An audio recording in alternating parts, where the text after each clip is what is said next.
Today's video, I'm going to show you how I make my best-selling item. It's really easy to make. I can make all kinds of these, and as soon as I do, they're gone. They sell so fast. It's cutting boards or bread boards, and these sell like hotcakes. I'm going to show you today how I make them because they're so simple. All you need is a few simple things. You need to have a jigsaw, a sander, and some creativity, and that's it. First thing we're gonna do is we're gonna cut up some wood. I went to the wood pile at the dump the other day and I found all kinds of boards like this, the perfect size to make my cutting boards. And the best thing about it, I didn't have to buy the lumber. Lumber can get really expensive. I try almost all the time for any of my DIY projects to use wood that's been salvaged or in the wood pile at the dump, or I have people that save their wood scraps for me and I use that. I've already cut a bunch of these up and I like to do them in all random sizes. I've sanded them and distressed them. They're ready to be finished, but I'm going to take you along now and do my last board that I have and show you how I do it. I have an old cutting board that I use as a template. I don't use it in my kitchen anymore. It's only just strictly out here in my shed.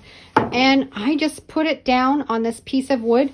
You can use any kind of wood to make these. Actually, the more broken and knots and cracks in it, I think the prettier they are. It just gives it more character. I just lay it on my board where I want it. And this is just a pen. You can use a pencil. You're going to really sand it afterwards. So you're going to sand all of this off.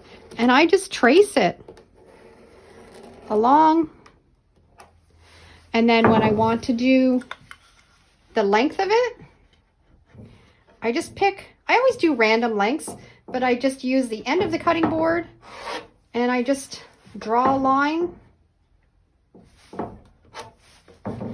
along the bottom of it to cut. Now, to cut your wood, the easiest thing is to use a jigsaw. They're really easy to use. If you don't have one, I picked this up at Canadian Tire. It's the Mastercraft. You don't need anything fancy. You just need to get the job done and cut it. And I always wear some work gloves and some eye protection. And as far as using tools, I'm self-taught. It's my husband's helped me out a little bit to show me how, when I first got started, but it's really simple, and you shouldn't be intimidated if you've never used any power tools like this before, because after you've done it a couple times, it's really easy. And I am not a carpenter or a pro woodworker at all. This is just very rustic, and I just do what it takes to get the job done. Now I'm just going to take my jigsaw and cut out where I've traced.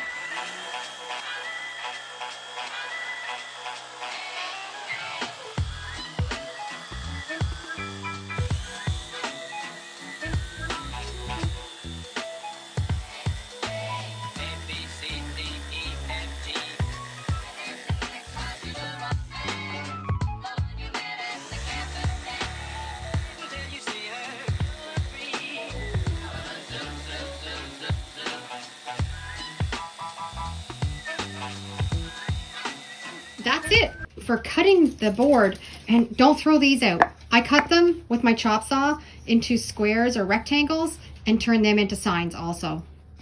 Now that I've got the first one cut, I'm going to use up the rest of the board and just cut up the rest of the cutting boards.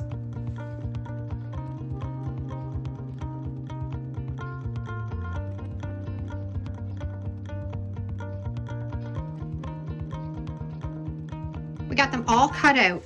Next step is to really distress them. I like them so they look aged and used, and the corners are all kind of rounded.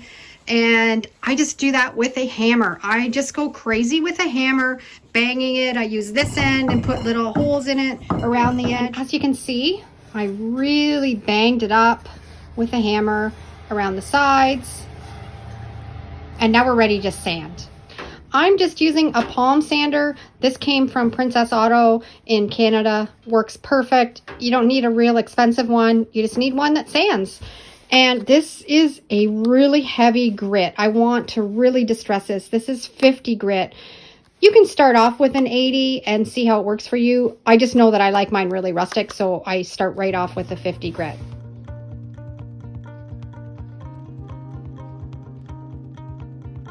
I've got them all sanded down. I like when the edges are kind of smooth.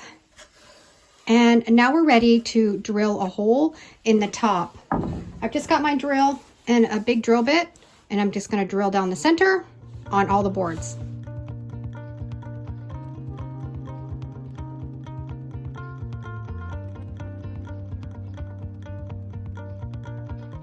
And I've got them all done and they're ready to be finished. These cutting boards, breadboards, are only for decor. I don't make these so they're food grade.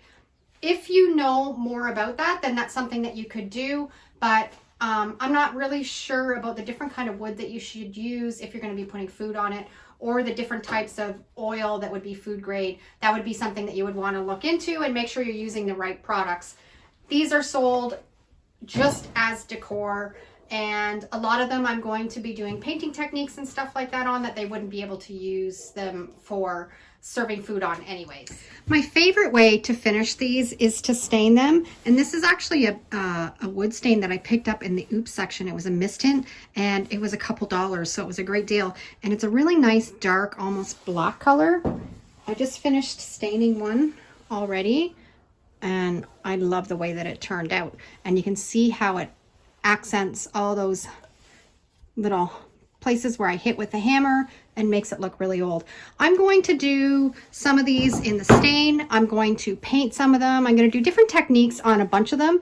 I'll come back when they're all done and I'll show you all the different ideas that you can do with these boards. And I've got a whole bunch of these done in all kinds of different methods, different painting techniques, different graphics. I love the way they all turned out. So many fantastic ideas that you can do with these homemade cutting boards. I filmed all of the techniques that I did making all of these breadboards. I'll have that video up next week. So if you're interested, make sure you watch out for that one. So if you're looking for something that sells really well, make some of these cutting boards. Thanks for watching. Have a great day, and we'll see you in the next video.